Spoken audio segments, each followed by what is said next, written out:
Hi, welcome back to my channel. My name is Allie. It's been a while since I posted a wrap-up or recent reads. I think it was in April. And I want to start getting back into that routine because it's satisfying looking back. But also sometimes when people don't post their wrap-ups, I'm kind of like, oh, I wish they would so I could get a total recap. So here you are, in case you wanted it. I do have a few books that I read at the end of July and during August that I didn't vlog, so you'll see that here. Most of it's smut, okay? I really needed it. I'm also getting over being very ill, so please forgive any cracks in my voice. Back in June, I actually read this children's book. It's called The Skull. I had the audiobook from my library because it was like less than an hour long, and it was so cute. I gave it 5 stars. It's about this little girl who runs away from home, and she sees this skull in some mansion, and they become besties, and it's so cute. But it also has a melancholy, sort of haunted feeling, not because there's a skull, but because you don't really know the background of these two. Like, you have no idea why she ran away from home. You have no idea why he's all alone in his house, but you can imagine sort of the reasoning behind it. But it was so sweet, and I think the author's note, I love an author's note. It makes me like a book even more because most of the time it's poignant. Also, what a weird word poignant is. I'm sorry. But in this one, the author revealed that they were doing a reading in like Alaska or something, and they just were in a library. They picked up a random book and it was The Skull or something like that. The author read it and loved it so much, was thinking about it all on the plane ride home. Couldn't stop thinking about it, but couldn't quite remember the book, so they contacted the library in Alaska or wherever. I'm sorry if I'm not getting that right. Shout out to Alaskans. But the library found the book, sent the author the book, and then the author reread it and was like, wait a minute, that's not even how I remembered it. It wasn't nearly as haunting as I thought it was. And so they rewrote it, but they rewrote it the version that they remembered. And I thought that was so cool. So yeah, all in all, just a wonderful experience, but I could tell by the way that the audiobook was going, and I think it had music. It was wonderful, but I could tell there was pictures. So I went ahead and I bought this little book. Oh, so cute. So cute. Next up, another 5-star. I read Swift and Saddle by Lila Sage. This is the sequel to Done and Dusted, and it's so funny. I DNF'd this book. I didn't hate it, but there was something bugging me. There was insta-love. It just wasn't working for me. This was everything for me. This is a small town country boy and the girl from the big city. She's Black Cat, he's Golden Retriever, so it's Grumpy Sunshine, but they also work together. In the beginning of this book, they see each other at the bar and they start making out in the hallway. It's hot stuff. I really like how this author writes sex scenes too, because like them making out was hotter than some of the actual smut I was reading at the time. Wow. They get interrupted before anything real crazy can happen, and she runs away. The next day she shows up for the job. She's like a interior designer. She's helping renovate this new inn. So she shows up to the job, and guess who her new boss is, or at least the owner of this new inn. It's this dude who is already in love with her. He's so sweet, and she has been really hurt in her life, so you get to learn more about both of them. I just ate it up. I can't tell you anything other than that. I think I read this in July, and it still feels like a 5-star, so I'm so happy. I also cannot wait for the next one. I think it comes out in November because it's regarding 2 characters that I cannot wait. I cannot wait for. They've been teasing them as enemies this first 2 books. I need to see that flip. I need to see it. Okay, then August, it was Smut Central. I read My Dark Romeo by Parker S. Huntington and LJ Shen. This is a author duo. They're besties and they made smut together. I love it. I guess this series is loosely fantastical or like fairy tale. This is sort of Beauty and the Beast, I guess. Or is it Romeo and Juliet? Well, his name's Romeo, whatever. This is a sort of mafia story. He's in like crime, or he sells like weapons. I don't even know. These books, I'm gonna tell you, there's something about mafia or dark romance, even though this is like a light dark romance, if that even made sense. There's something so misogynistic about them because it's always like arranged marriages where a 20-year-old woman is being sold basically from her father to another man. Like, it's so outdated and gross and icky. Something about it. I can't stop what I love, okay? And I love reading about it because I know this is like a happy ever after, so I know they're gonna fall in love and it's all gonna work out and there's no Stockholm syndrome involved. So just let me have my fun, please. Our main girl's name is Dallas. She isn't really interested in dating. She's like set up to marry some rando dude, but she's at a ball. Romeo, who's some older guy who's selling weapons, whatever, he offers to like make out with her and she's just like, yeah, sure, why not? She's like, might as well have have some fun before I get married. But he has set it up so that everyone's gonna see this, and now he has to marry her because he's like ruined her. Again, misogyny, ick, but let's just go with it. So she has to go live with him. They are married and they hate each other.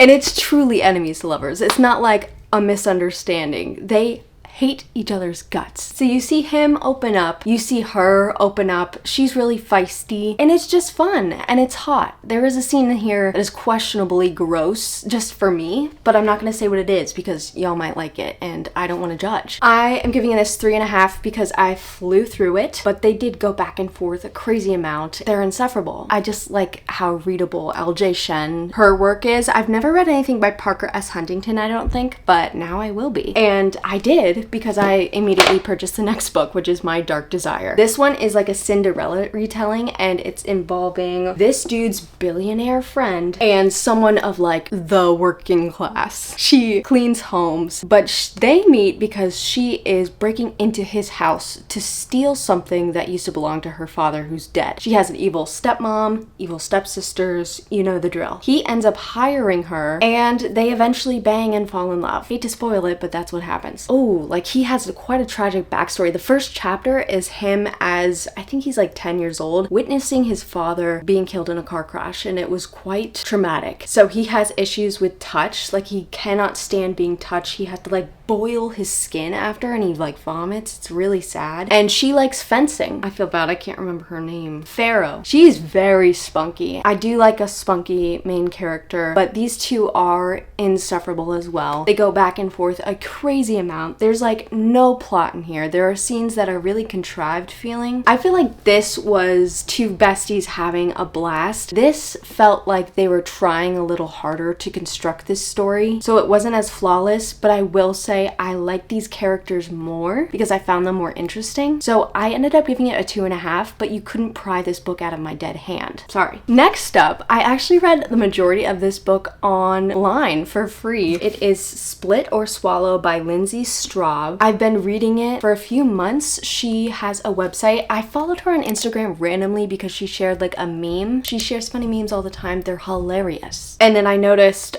she was writing a book. I don't know if it's still on her website for free, but I will link it down below just in case. And every few days she would upload a new chapter. When she got all the chapters out, she published the book, and I was like, I have to get it because it's iconic. And also, look at this quote on the back.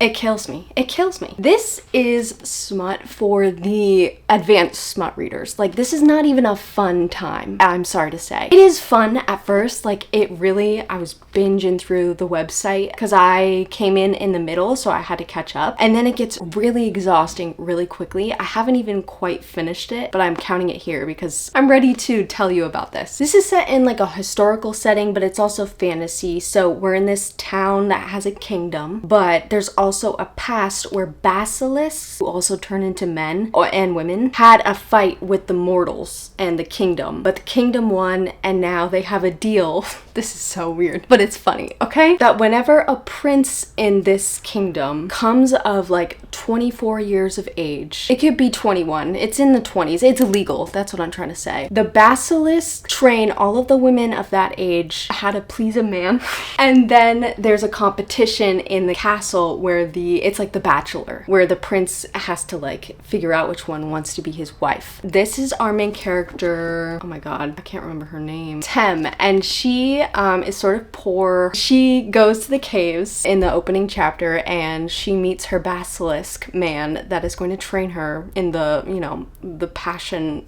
whatever. And it is sort of consensual because you can back out if you want, but it's like a huge prestige if you make it pretty far into the competition. So she goes ahead and does it, and it's really hot right away. She falls in love with this basilisk, but then she starts meeting the prince, and it's a sort of love triangle because she's also hot for the prince, okay? Now the thing is, this is not fun after a while. It goes crazy back and forth, like this character cannot figure out her mind, but I think it's also also because this was created to be released as chapters every week. So there is like a climax and big drama and like a sex scene every single chapter, sometimes multiple in a chapter. And it's quite exhausting if you're just reading it all at once. So it is not for the faint of heart. Also, like some of the sex doesn't even sound fun. It gets so tiring because there's so much of it in here. I started skimming like a little bit, but also it's kind of painful. Her pelvis breaks at one point. It's like, do not read this if you are not a serious smut reader. It is quite an interesting read though. There's going to be some big cliffhanger at the end because I believe she's making it into a series. So yeah, I don't know that I want to rate this. This is something that I've read and it's been a time. My battery's dying, hold on. Okay, I gotta hurry this up because I need to get my fan on. But all the rest of the books I have vlogged. First up, one of the most successful vlogs I've ever filmed. We have 2 5-stars and a 4-star. First, I read the Mindfuck series, books 1 through 5. I'm not counting this as 5 books because I kind of forget what I rated each one, but I'm pretty sure like 2 and 3, the cliffhanger between those, I'm pretty sure that was like my favorite. This is a horror romance and it's involving a serial killer woman and an FBI agent who's sort of after her, but he doesn't realize that he's dating a serial killer. This is so much fun, but there's a lot of content warnings, so definitely look them up. I surprisingly really liked that he was in the FBI because there were other cases going on that we got to follow and that our main character actually helped out like in solving. That was the most thrilling part of this for me. There was like a serial killer called the Boogeyman. That was my favorite like arc, and I think that's the arc that was between books 2 and 3. Oh my gosh, that was exciting. But we learn more about our serial killer lady and why she's killing all these men because they've done something horrible to her. We get little snips and flashbacks and monologues about that all throughout the book, and then she enacts her revenge. We see her get closer and closer to this FBI agent. What else can I say? I don't think I can say much else. Riveting stuff. It made me fly through. It made me stay up late reading. I am giving it 4 stars, like I said. Then I read Tomorrow and Tomorrow and Tomorrow by Gabrielle Zevin. No one's shocked that this is 5 stars. I think everyone I know has given this 5 stars. This is a book about friendship.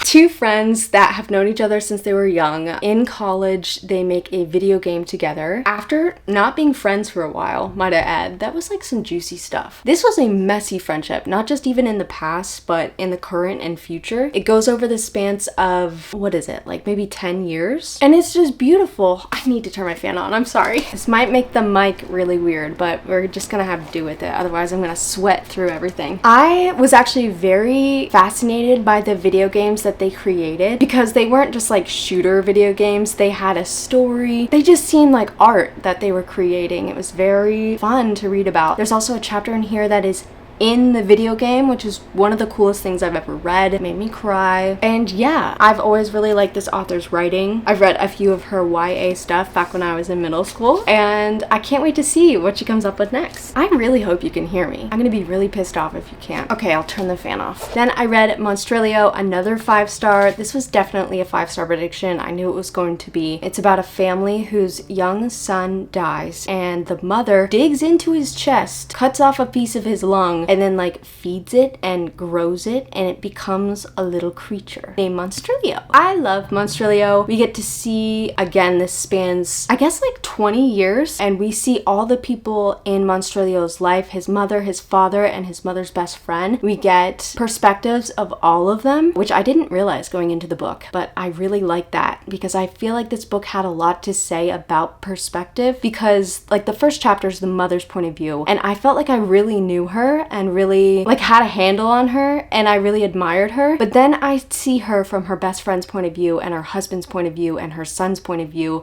and it's like, oh, it's interesting. Everyone kind of sees her differently, and they definitely see her differently than she sees herself. And I found that so interesting because that's definitely true, I'm sure, of every one of us. I am always really fascinated reading about things being created and how they handle that pressure, sort of, and also that sort of guilt of being someone else's versus their own. I think this also has a lot to say, nurture versus nature. I just ate it up, and it was really, really interesting. And I think this was the author's debut novel, which is actually insane. Then in this vlog, I only finished 2 books. I finished Bright Eye Burn by Molly Aitken. It is historical fiction about the first, it's like based on a true story, the first woman in Ireland who was condemned as a witch. And it takes place in like the 1200s and the 1300s. It's a long time ago. We get her whole life from the time she's like 16 to maybe 60 years old. And in between these chapters, there are like people in the community just giving quotes, which some of them were so effing hilarious. There are tips on like how to make your husband want to have sex, including putting a live fish inside of you and let it wiggle around and then take it out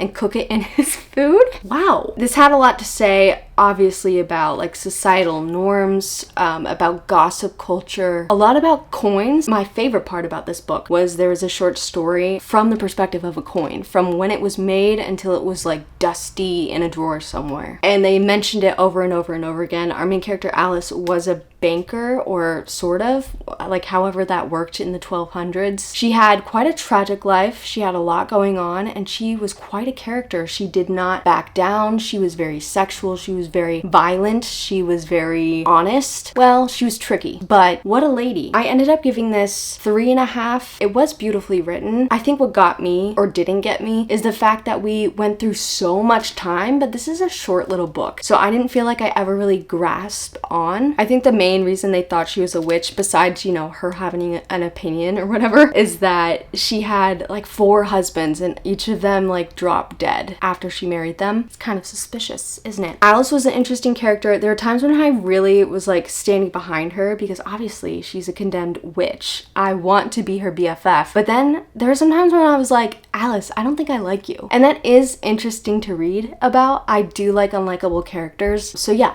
just in case you do too. And then the last book I read in September is We Used to Live Here, a novel by Marcus Cleower. I had so much fun with this. Like fun. And I have to say that September, that's like the theme. I had so much fucking fun. This was one of the scariest books I've ever read. Like my feet were not allowed to touch the floor. The scenes in the attic especially, oh my effing god, that was frightening. This is a story about a lesbian couple, and they buy this new house in some secluded neighborhood. One of the wives, Eve, is home by herself, and she gets a knock on the door, and it's this Brady Bunch looking family, and the dad is like, hey, I used to live here and I'd love to show my kids around. She eventually invites him in, and then they don't fucking leave. And that is so annoying. Like, this is a frustrating read because there are times when I just want to...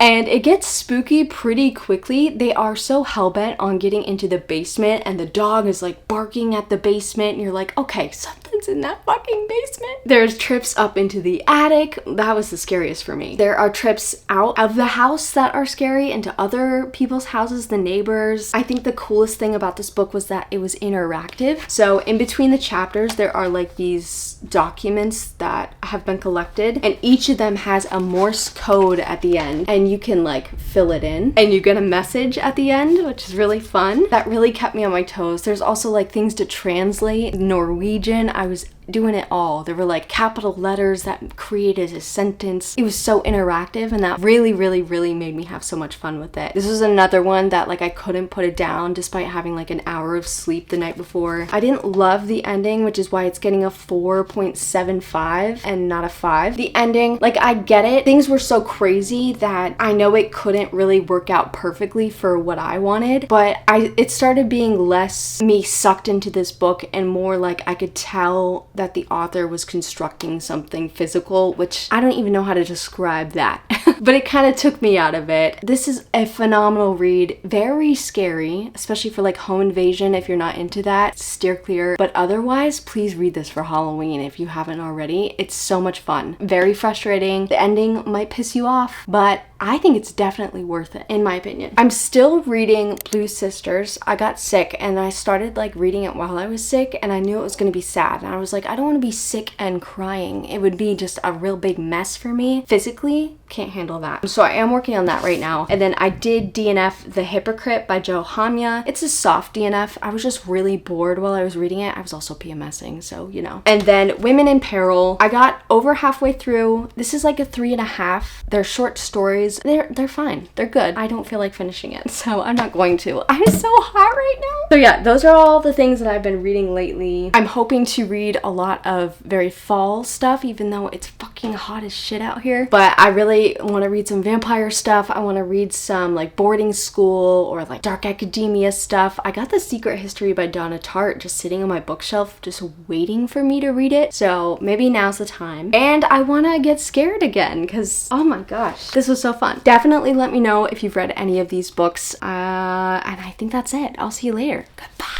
Just kidding, I forgot about 2 books. Okay, let's make this quick. First, I read Darkfever. I can't remember if I read this in July or August. I read it because it's part of Kayla with Books and Lala's Smut of the Month Club. I think it was for July. She hasn't read it yet though, so I'm very curious what she's going to read it. This was published in 2006 and it feels like a 2006 book. I love that. It was very nostalgic in that way. It's paranormal. I think it gets like erotic as the series goes on, but this one is like PG-13 maybe. The story goes, she's like a 20-year-old girl is our main character. Her beloved sister moves to Ireland to go to university and she's murdered there. So our main character ends up going there to investigate because the police aren't doing a good enough job. As she's investigating, she ends up in this bookshop. She asks about like this book that her sister left her last voicemail. She was like in a fit. Our main character says the name of the book and the bookshop owner overhears her and is like, excuse me? What am I allowed to tell you? Hold on. She ends up working with this guy to try to find this book and they go around town in Ireland looking up these bad guys. But turns out, and probably the most important thing that I'm doing a very bad job telling you, is that this is a fantasy world and our main character didn't know that, but she is able to see these fae and they're sort of vampiric. They like suck energy and life and beauty and like sex out of some people depending on what kind they are. Usually mortals can't see them, but our main character can. So yeah, she's gonna try to find this book and figure out her sister's murder. I do think I will maybe continue this series. I'm like not gonna rush it, but it was fun and I kind of want it to get sexy because I'm me. This author did recently just publish a new series like this month, just like last week. So I maybe want to try something more current, but again, Darkfever, like the part of the fun was that it was so nostalgic. They were talking about like iPods and thick silver belts. Like the fashion was very like mid 2000s. It was really fun. I think I ended up giving it a 3, maybe a 3.5. I can't remember, somewhere around there. And then I read the Haar and that was a 4.5. So I could not leave this out of this video, but oh my God. This is, I believe, a novella. It's very short. I think it takes place in Scotland and it's about an elderly woman. I forget everyone's name by now. She is widowed and she's living in this small town and there's a billionaire that's trying to take over, trying to